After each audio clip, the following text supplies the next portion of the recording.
یہ رمضان المبارک اب یہ رحمتوں کا مہینہ جو ہے، اس کی تصدیق اور تائید اللہ کے حبیب صلی اللہ علیہ وسلم نے یوں بیان فرمائی کہ رمضان المبارک کا پہلا عشرہ یہ رحمتوں والا عشرہ ہے، رحمتوں کو لے کر امت پر نازل ہونے والا عشرہ ہے۔ اس مہینے میں اللہ جل جلالہ کی رحمت ایسے برستی ہے جیسے موسلادھار بارش برسے، اور اللہ رب ذوالجلال نے فرمایا کہ یا ایھا الذین آمنوا، اے ایمان والو، اے مومنو، اے ایمان والو، کتب علیکم الصیام، تمہارے اوپر روزے فرض کیے گئے ہیں۔ کتبہ بمعنی فرض کے ہے، مقرر کیے گئے، فرض کیے گئے۔ کب فرض کیے گئے؟ صرف تمہارے اوپر فرض نہیں کیے گئے بلکہ پہلے والی جو امتیں تھیں، کما کتب علی الذین من قبلکم، تم سے پہلے جو امتیں گزری ہیں، اللہ رب ذوالجلال نے ان پر بھی روزے فرض کیے، لیکن ترتیب مختلف رہی۔ حضرت آدم علی نبینا وعلیہ الصلاۃ والتسلیمات سارے مومنوں کے ابا کی حیثیت سے ہیں۔ ابا آدم کو اللہ نے جنت سے دنیا کی طرف روانہ فرمایا۔ حضرت آدم علیہ السلام دنیا میں تشریف لے آئے۔ ایک دن ایسے ہوا، کہیں کنویں پر اپنے عکس کو پانی میں دیکھا۔ جب عکس کو پانی میں دیکھا تو دیکھنے کے بعد اللہ جل جلالہ کی طرف متوجہ ہوئے، اللہ میرا جو حسن جنت میں تھا، مجھے اپنے چہرے پر وہ حسن نظر نہیں آ رہا، جو کمالات جنت میں میرے اندر تھے وہ کمالات مجھے نظر نہیں آ رہے۔ تو اللہ رب ذوالجلال حضرت آدم علیہ السلام پر وحی کی القاء کیا، آدم تجھے اپنے حسن کو واپس لانا ہے، اپنے کمالات کو واپس لانا ہے، تو روزہ رکھنا شروع کر دے۔ حضرت آدم علیہ السلام نے صبح روزہ رکھنے کا ارادہ کیا۔ اب جو یہ تاریخ تھی چاند کے اعتبار سے 13، پھر اس کے بعد 14، پھر اس کے بعد 15، فرمایا کہ 3 دن کے روزے رکھ۔ حضرت آدم علیہ السلام نے پہلے دن روزہ رکھا۔ روزہ رکھنے کے بعد اب جب روزہ کا ختم ہوا، وقت ختم ہو گیا، آدم علیہ السلام فرماتے ہیں مجھے محسوس ہوا میرا نکھار واپس آنا شروع ہو گیا ہے، میرا حسن دوبالا ہونا شروع ہو گیا۔ میں نے دوسرے دن روزہ رکھا۔ دوسرے دن روزے کے بعد میرا جو حسن ہے یہ واپس پلٹا۔ میں نے تیسرے دن روزہ رکھا، جو میرے کمالات اور صلاحیتیں تھیں جو اللہ نے مجھے جنت میں دی تھی، اور پھر جنت سے دنیا میں بھیجنے کے بعد وہ کمالات اور صفات واپس اللہ نے لے لی۔ اس تیسرے دن روزہ رکھنے کی برکت سے اللہ نے وہ کمالات مجھے واپس دے دیے۔ اب یہاں پر ایک حکمت علماء نے یہ لکھی ہے کہ یہ جو 3 دن کا روزہ ہے اس کو کہتے ہیں ایام 20 کا روزہ۔ ایام 20 کے روزے اسی طرح چلتے رہے۔ اللہ کے نبی صلی اللہ علیہ وسلم نے بھی اپنی زندگی میں یہ 3 روزے رکھنے کا معمول جاری رکھا۔ اب علماء نے جو حکمت لکھی ہے وہ حکمت یہ ہے، 13 کی رات کو چاند جو ہے اپنے جوبن پر آنا شروع ہوتا ہے۔ 14 کی رات میں چاند اپنی پوری تابانی کے ساتھ جوبن اور روشن ہوتا ہے۔ اور پھر 15 کو بھی چاند کی جو رانائی ہے وہ واپس پلٹنا شروع ہوتی ہے، اور دن میں سورج کی روشنی جو ہے وہ بھی آب و تاب کے ساتھ ہوتی ہے۔ اب اللہ جل جلالہ ان 3 دنوں میں روزہ رکھنے کی برکت سے یوں بتلانا چاہتے ہیں کہ دن کا بھی فائدہ، رات کا بھی فائدہ، دن کے فائدے کو تشبیہ دی ہے انسان کے ظاہر کے ساتھ۔ انسان دن کی روشنی کے اعتبار سے اس نے ایام 20 کا روزہ رکھا، اللہ رب ذوالجلال نے ظاہری نکھار کو پیدا کر دیا، رات کی روشنی کی وجہ سے اللہ رب ذوالجلال نے اندر کا جو باطنی نکھار ہے اس باطنی نکھار کو اور بھی نکھار دیا۔ تو آمنہ کے لال صلی اللہ علیہ وسلم نے بھی ایام 20 کے روزے رکھے۔ حضرت داؤد علیہ السلام کا زمانہ آیا، حضرت داؤد علیہ السلام نے اپنی زندگی میں ایک دن چھوڑ کر دوسرے دن روزہ رکھا، پوری زندگی یہ معمول رکھا، ایک دن روزہ چھوڑا دوسرے دن روزہ رکھا، یہ پوری زندگی کا ان کا معمول رہا۔ حضرت موسیٰ علیہ السلام کا دور آیا، اللہ نے موسیٰ کو بلایا، موسیٰ کلیم اللہ کوہ طور پر آؤ، ہم آپ سے کلام کرنا چاہتے ہیں۔ حضرت موسیٰ کلیم اللہ کوہ طور پر تشریف لے گئے، اللہ جل جلالہ کی محبت میں تشریف لے گئے، 30 دن انہوں نے روزہ رکھا اور اللہ جل جلالہ کی ملاقات کے لیے زیارت کے مشتاق ہوئے، اللہ سے باتیں کرنے کے لیے مشتاق اور انتظار میں رہے۔ 30 دنوں کے بعد موسیٰ علیہ السلام نے اپنے دانتوں پر مسواک کیا۔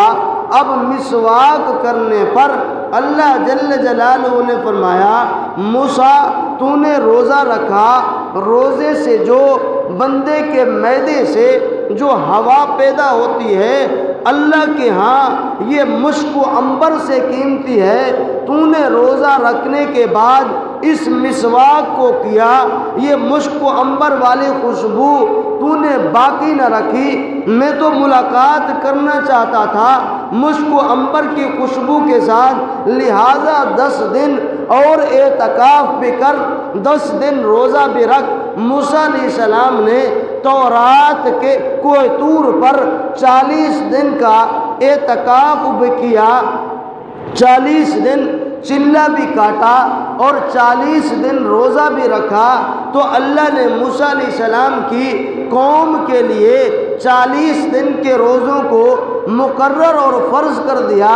حضرت عیسیٰ علیہ السلام کا زمانہ آیا، عیسیٰ علیہ السلام نے 2 مہینے سال میں روزے رکھے، اللہ نے ان کی قوم کو بھی 2 مہینوں کے روزے دے دیے۔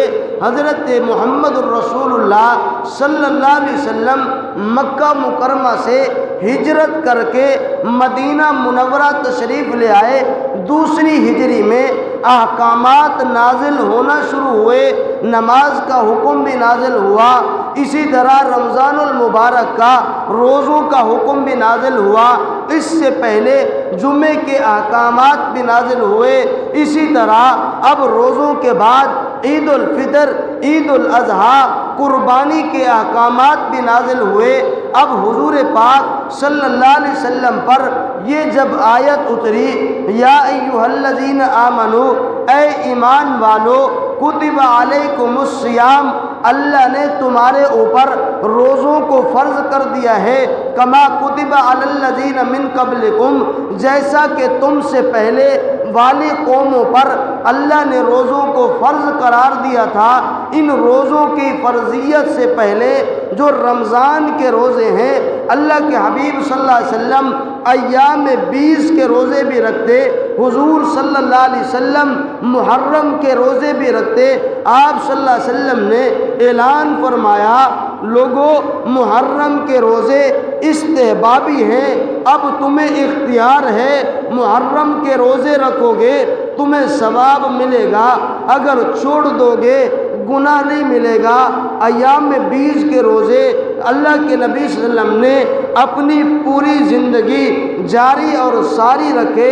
حدیث پاک میں آتا ہے جو بندہ چاند کی 13 اور 14 اور 15 کو روزے رکھنے کا معمول بناتا ہے، اللہ رب ذوالجلال پورے سال روزہ رکھنے کا اس کو ثواب عطا فرماتے ہیں۔ فرمائے کہ رمضان المبارک کے روزوں کی فرضیت شروع ہوئی۔ اللہ کے حبیب صلی اللہ علیہ وسلم نے فرمایا رمضان المبارک کا مہینہ یہ عظمتوں والا مہینہ ہے۔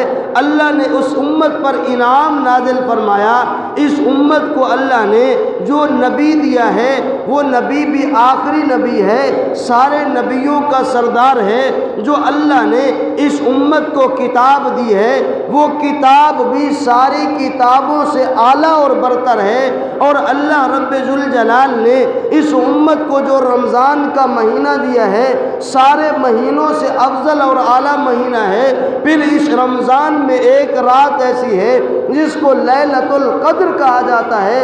ان میں کہ لیلۃ القدر کی جو رات ہے ساری راتوں سے اعلیٰ اور افضل رات ہے۔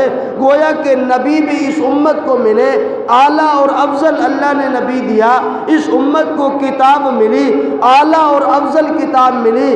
اس امت کو اگر مہینہ دیا گیا اعلیٰ اور افضل مہینہ دیا گیا، اس امت کو اگر رات دی گئی لیلۃ القدر کی رات تو اعلیٰ اور افضل رات دی گئی۔ حدیث پاک میں آتا ہے کہ تم تخلقوا باخلاق اللہ، اللہ کی صفات کے ساتھ متصف ہو جاؤ، اللہ کی صفات کو اپنا لو۔ فرمائے کہ اللہ کی صفات کیا ہیں؟ اللہ کی صفات جو ہم اللہ کے یہ 99 نام ہیں، بعض روایات میں 1000 نام بھی آتے ہیں، یہ سارے اللہ کی صفاتی نام ہیں۔ اللہ کا ایک صفاتی نام کریم بھی ہے، اللہ کا صفاتی نام رحیم بھی ہے، اللہ کا صفاتی نام جبار اور قہار بھی ہے۔ فرمائے کہ اللہ نے تمہیں رمضان اس وجہ سے دیا ہے کہ تم اللہ کے صفات میں شامل ہو جاؤ۔ اب اللہ کی صفات میں شامل ہونے کا کیا مطلب ہے؟ میں کہ ایک بندہ لاکھوں روپے بھر کر حج کے لیے روانہ ہوتا ہے، حج کی ادائیگی کرتا ہے، حج کا احرام باندھتا ہے، لبیک اللہم لبیک کہتا ہے، حج کی مشکلات کو برداشت کرتا ہے، کیا یہ اللہ کی صفات کو شامل نہیں ہوتا؟ اللہ کی صفات کو اپناتا نہیں، اللہ کی صفات میں داخل نہیں ہوتا؟ فرمائے کہ یہ اللہ کی بندگی کرتا ہے، اللہ کی صفات میں داخل نہیں ہوتا۔ ایک بندہ نماز پڑھتا ہے، یہ نمازی آدمی اللہ کی صفات میں نہیں آتا، اللہ کی بندگی کرتا ہے۔ ایک آدمی زکوٰۃ ادا کرتا ہے تو یہ اللہ کے حکم کو پورا کرتا ہے، اللہ کی بندگی کرتا ہے۔ لیکن دوسرا آدمی رمضان المبارک کا مہینہ آتا ہے، رمضان المبارک کے مہینے میں روزہ رکھنا شروع کرتا ہے، صبح سے لے کر مغرب تک میں کہ روزہ رکھتا ہے، اپنے آپ کو پابند کرتا ہے۔ اب اس نے اپنے آپ کو پابند جو کیا ہے صبح کی نماز سے پہلے سے لے کر مغرب کے آنے کے وقت تک اب یہ بندہ پابند ہو گیا ہے۔ اب یہ بندہ گرمی میں ہے، شربت کا گلاس موجود ہے، ٹھنڈا پانی ہے، لیکن پینے کو تیار نہیں، کیونکہ یہ بندہ کہتا ہے میں نے روزہ رکھا ہوا ہے، اب کھانا موجود ہے، بھوک لگی ہوئی ہے، دسترخوان بھرا ہوا ہے، لیکن افطاری کا وقت نہیں ہوا۔ یہ کہتا ہے میں نے اپنے آپ کو پابند بنایا ہوا ہے، میں نے روزہ رکھا ہوا ہے۔ اب یہ اللہ کی صفات میں کیسے داخل ہوگا؟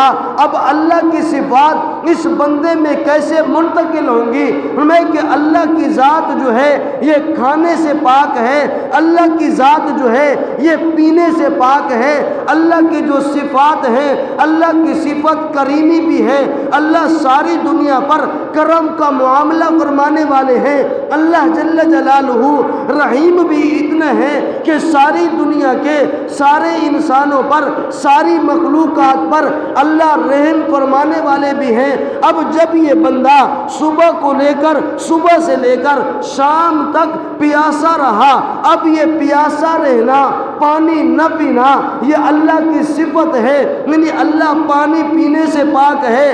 اب یہ بندہ ان چند گھنٹوں میں اللہ کی صفت کے ساتھ شامل ہوا، اللہ کی صفات منتقل ہوئی، اس نے کھانا نہیں کھایا، اب اللہ کھانے سے پاک ہے۔ اللہ نے کچھ لمحے کے لیے اس بندے کو بھوکا رکھ کر اپنی صفات منتقل کر دی، اپنی صفات میں شامل فرما دیا۔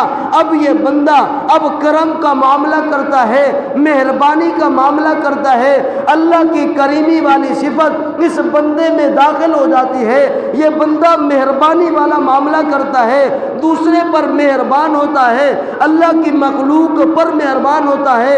حدیث پاک میں آتا ہے الخلق عیال اللہ، یہ مخلوق اللہ کا کنبہ ہے، تم اللہ کے کنبے کا خیال کرو گے، اللہ تمہارا خیال کریں گے، تم اللہ کے کنبے کی رعایت کرو گے، اللہ تمہاری رعایت کریں گے، تم اللہ کے کنبے کے ساتھ نرمی کا معاملہ کرو گے، اللہ تمہارے ساتھ نرمی کا معاملہ فرمائیں گے۔ میں کہ سوال پیدا ہوتا ہے، اس بندے نے کرم کا معاملہ بھی کیا، اللہ کی مخلوق کے ساتھ مہربانی کا معاملہ بھی کیا، اب یہ بندہ اللہ کی جباری والی صفت جو ہے، اللہ کی قہاری والی صفت جو ہے، اب اس میں کیسے داخل ہوگا؟ فرمائیں کہ شریعت کا جب مسئلہ آ جائے، شریعت کے مسئلے میں جباری والا معاملہ کرنا، کافر کے مقابلے میں ڈٹ جانا، شریعت کی مخالفت میں کہ شریعت کی مخالفت کرنے والے کے مقابلے میں کھڑا ہو جانا، یہ اللہ کی جباریت والی صفت اس کے اندر منتقل ہو گئی۔ یہاں ایک واقعہ یاد آیا، حضرت ابو بکر صدیق رضی اللہ تعالی عنہ بڑی مجلس میں ہیں۔ حضرت ابو بکر صدیق کے والد ابو قحافہ مسلمان نہیں ہوئے، کافروں کی مجلس میں بیٹھے ہوئے ہیں، حضرت ابو بکر صدیق بھی اتفاقاً موجود ہیں۔ اب اچانک یوں ہوا، کافروں نے جملے کسنا شروع کر دیے۔ کافر کا مزاج یہ ہے، مسلمان کے خلاف جملے استعمال کرے گا، قرآن کے خلاف جملے استعمال کرے گا، تاکہ مسلمان کو طیش آ جائے، مسلمان کو غصہ آ جائے۔ از حضرت ابو بکر صدیق کے والد ابو قحافہ مسلمان نہیں ہوئے، حضرت ابو بکر صدیق موجود ہیں۔ ابو قحافہ نے باتوں باتوں میں کیا کیا؟ باتوں باتوں میں اللہ کے نبی صلی اللہ علیہ وسلم کے خلاف گستاخانہ جملے کہے۔ جیسے ہی گستاخانہ جملے کہے، حضرت ابو بکر صدیق کے اندر اللہ کی جباریت والا، اللہ کی قہاریت والا مادہ پیدا ہوا۔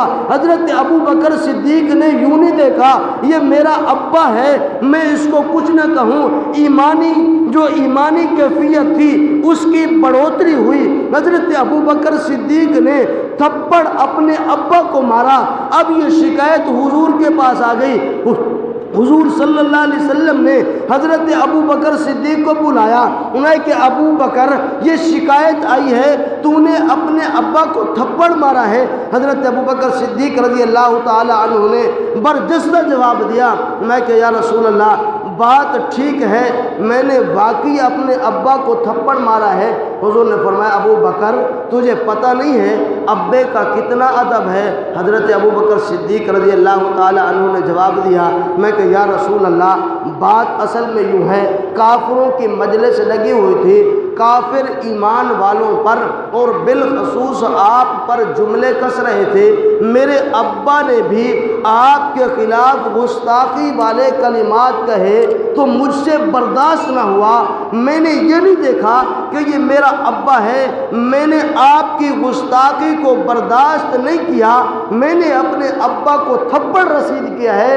وجہ آپ کی گستاخی کرنا ہے، وجہ آپ کی محبت ہے، آپ کی محبت میں میں نے تھپڑ مارا ہے۔ مجھے پتہ نہیں چلا کہ میں کیا کر رہا ہوں، میرے اندر ایمانی جو قوت ہے وہ بیدار ہوئی، اللہ جل جلالہ کی جباریت اور قہاریت والا مادہ بیدار ہوا، تو میں نے آپ کی گستاخی کو دیکھ کر مجھ سے رہا نہ گیا، میں نے اپنے ابا کو تھپڑ مارا۔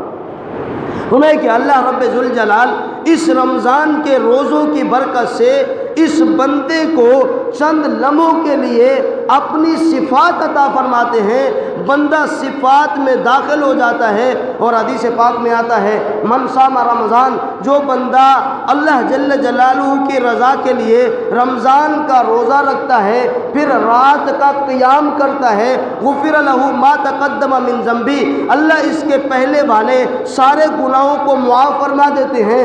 گویا کہ یہ بندہ ایسا ہے کہ اس نے گناہ کیا ہی نہیں ہے، کہ اس کی زندگی میں گناہ آیا ہی نہیں ہے، تو اب یہ دن کا روزہ، یہ رمضان المبارک کی بڑی عبادت ہو گئی، رات کی تراویح یہ بڑی عبادت ہو گئی۔ اللہ کے نبی صلی اللہ علیہ وسلم نے 3 راتیں صحابہ کرام کو تراویح پڑھائی، 3 راتوں کے بعد چوتھی رات حضور اپنے خیمے سے باہر نہ نکلے، صحابہ انتظار میں رہے۔